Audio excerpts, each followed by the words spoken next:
Ayun o, puso. Cheese, ane. Hindi pala siya cheese. Pastillas. Tap ka ba? Siyempre yung weird. Versa? Ay, yung kanin na rate mo kasi may rice. May rice siya kasama. Nadikit ka, siningit lang. What's up, Baklang people? It's your ultimate bida-bida. My name is Gray, and for today, meron na naman tayo another Bakla! We kinda feel bad, pero hindi magiging hadlang yon dahil gagawa pa rin tayo ng paraan para maging masaya. Kasi kung hindi niyo po na itatanong, umuwi ako ng Cavite para makiramay sa aking one of my best friends here sa Imo, sa Cavite. So, kailangan maging masaya po. Wala akong ibang naisip kung hindi gawin mag-rate. Ano daw? So wala akong ibang naisip na content kung hindi ang mag-rate ng food sa Lamay. So eto, nakakita ko ng mga TikTok videos na katulad ng ganito. So sabi ko, parang ba't hindi natin gawin, di ba? And with me, syempre, makikita nyo ang mga kaibigan ko dito sa Cavite. So eto sila, mga Fox. So, yun ang mga basa, dito na kami at nakita nyo na set up na namin. This is not a typical Lamay dahil syala-syala na puntahan natin. Nandito tayo sa isang sikat, nag-offer ng life plans, ng chapels. Nandito kami. We are so glad dahil nakita-kita kami despite na minararamdaman ang isa sa amin pero hindi na namin i-reveal. And gaya nga sa nauna sa video kanina, may consent po tayo sa pamilya ng may namayapa. We're gonna rate the food dito sa Lamay. Are you ready, mga Bex? Yeah. Hindi yung pinaka-foodie. Yung patay gutom. Sino dito? So nakita niyo naman, yung iba kasi, di ba pag kumakain ng madami, sa tiyan bumupunta, lumalaki, sila sa mga dede.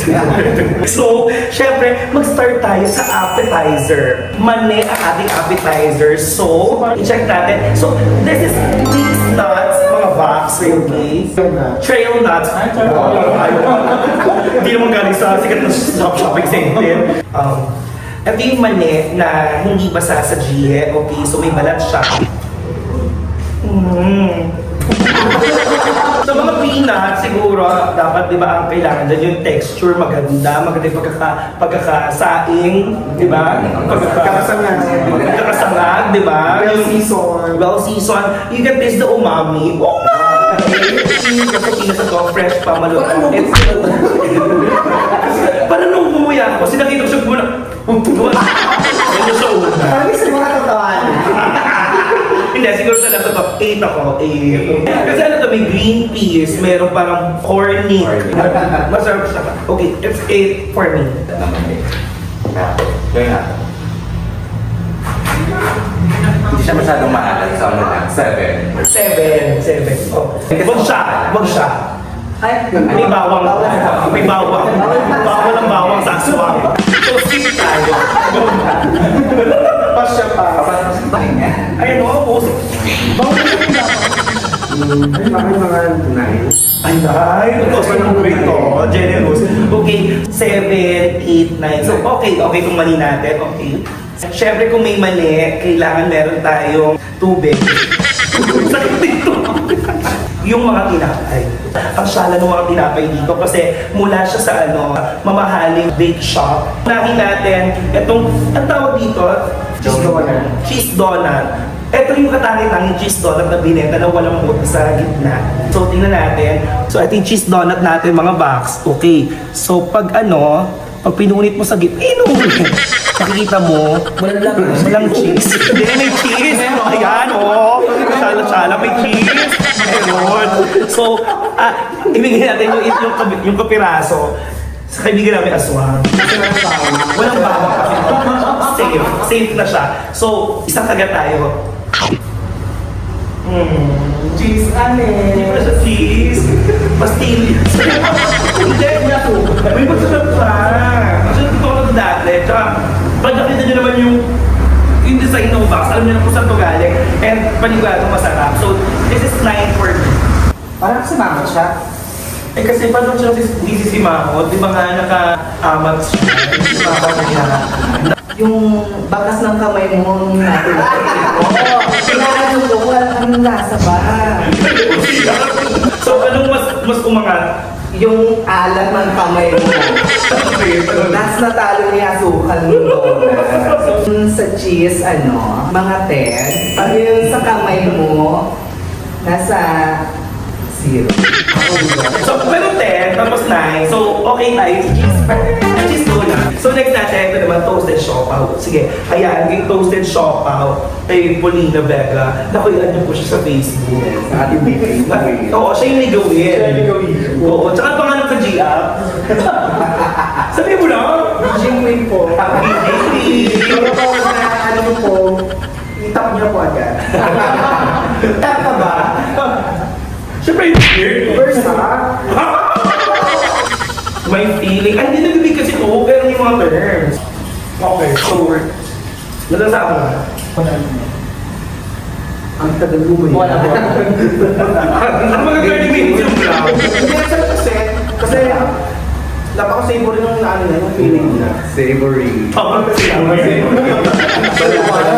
Mas masarap yung kung mauubos mo. Baka may lang Siguro sa'yo. ang sa kanya, 1 is the lowest, 10 is the highest. Siguro mga 8.5 siya sa akin. May 0.5.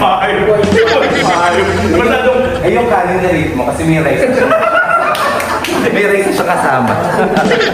Nadikit kasi sa may rice. So, masarap pa rin. Okay, next natin, itong macaroni. So, ito yung baked mac. Feeling ko ito yung klase ng baked mac na hindi binake. Ganyan. Kasi hindi mo naman yung ano. Siningit lang. Kawain. Hindi mo tayo sa sela, di ba? So, i-rate pa rin natin to. So, yan. Macaroni natin.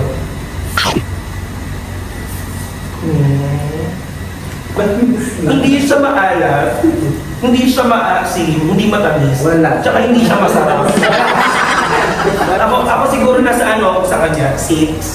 So, pwede na. Siguro kung gutom ka talaga, palabok ka, nag-request si Mabel. O palabok, at dahil dyan, ang titikem yung nag-request, of course. Eh, hindi palabok yan, malabong yan. Malabong yan. Ang gulo sa to? Oo, pag makapal, di ba malabon? Pag manipis, palabo. O, di ba ito? Tama ba ako ng mga box? Mag-comment kayo. So, next naman natin, si Erica. Okay, ladies and gentlemen, ang Asia ang gawin ng ubus ka dito. Parang malis na. Di ba? Pwede tayo Habulin. 8. Ay, bakit kulang kami dalawa? Pati ka? Ito. Ay, try mo. I-rate mo. Ilang tapos na yan?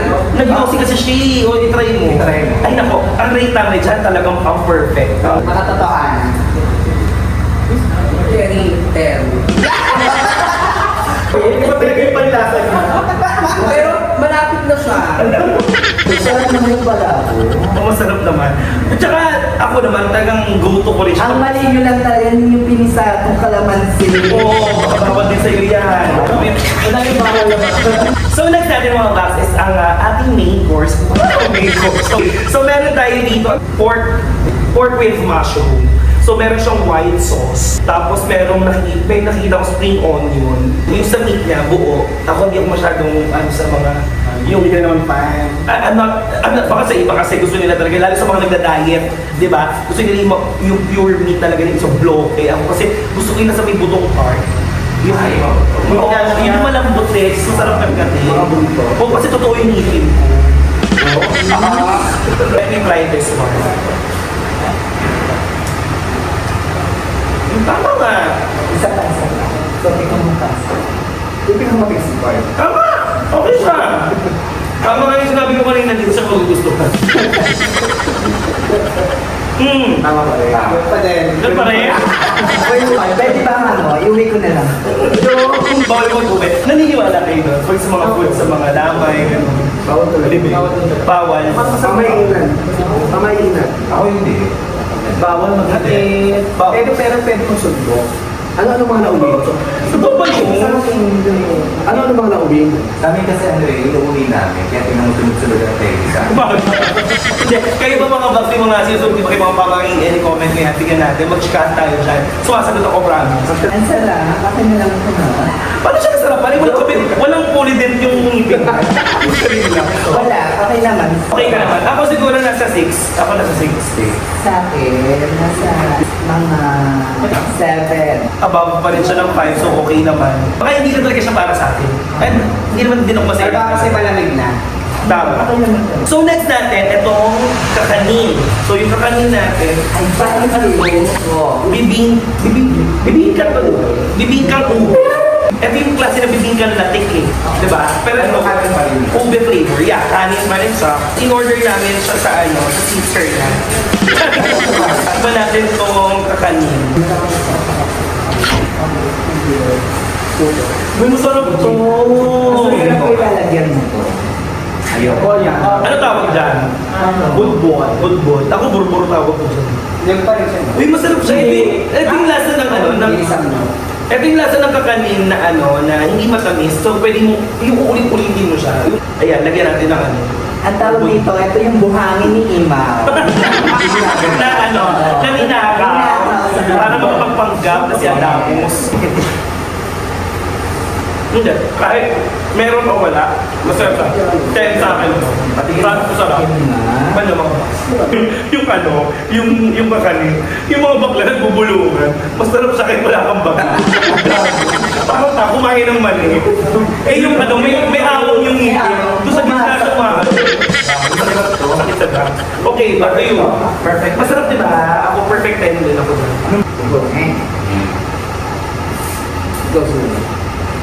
Sarap. Ano sa akin to? Yan ang part. 10. 10 din. Ay, 10 din. So perfect yung... Mahilig talaga ako sa kakanin. Actually, that will be our last. Alam naman natin kung anong lasa na nagtong kapudas. At syempre, hindi pwedeng mawala to, di ba, sa mga tegi. So, with that, so ang pinaka-bongga na natikman natin is yung kakanin. And yung pinaka-list is yung macaroni. So, ayan, yun lang ang ating rating sa ating kainan sa Lamay. At maraming salamat. Ay, syempre alam na rin natin po. Ano yan, yung mga... Ito yung isa sa mga... Wala mo siya kasi choco. Oo.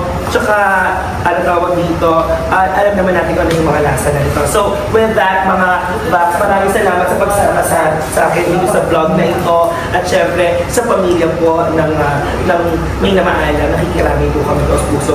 And again, para para maliwanag din sa mga box natin, itong vlog na po ito ay napaalam po natin sa pamilya. So, no bashing, please. Okay, so once again, I am your Ultimate Bida-Bida. At to our next baklaan, my name is Gray, your Ultimate Bida-Bida.